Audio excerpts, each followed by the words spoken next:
Prospects traded green rooms for living rooms. General managers turned kitchen islands into draft centrals.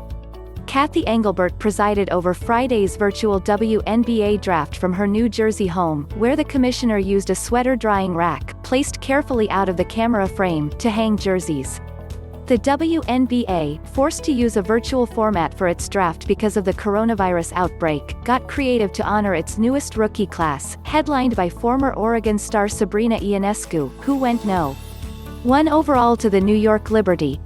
Despite the lack of traditional celebration opportunities, prospects relish the chance to have at least one dream come true after the COVID-19 pandemic robbed them of their postseason. Even though it was difficult, I think we found peace and happiness throughout it all. No. 7 overall pick Tyasha Harris said. Harris, South Carolina's all-time assists leader, will team with No. 2 pick Satou Sabally and No. 5 pick Bella Alarie as the Dallas Wings controlled the early part of the draft with 3 picks in the top 7.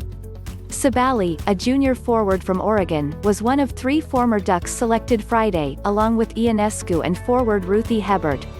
Herbard, an All-American who was named the nation's top power forward, went 8th to the Chicago Sky, where she could team with UCLA guard Japreece Dean, the 30th overall pick who went to the Sky. Herbard, who watched the draft from her home in Fairbanks, Alaska, nearly had her long-awaited draft moment spoiled by the virtual format. When the ESPN cameras cut to her living room after Engelbert announced her name, Herbard, her parents, brother and grandfather sat motionless on the couch. They hadn't heard the selection yet due to video delay. About a minute later, cameras captured Herbard's family embracing. They laughed the delayed reaction off, Herbard said. Sparks assistant general manager Michael Fischer said the virtual draft was an experience he'll never forget. With social distancing regulations limiting not only the draft, but also its lead-up, Sparks coach Derek Fisher said the research process was much more connected and collaborative. That enhanced our ability to still have a good night even though we didn't necessarily have a high number of picks, the second-year head coach said.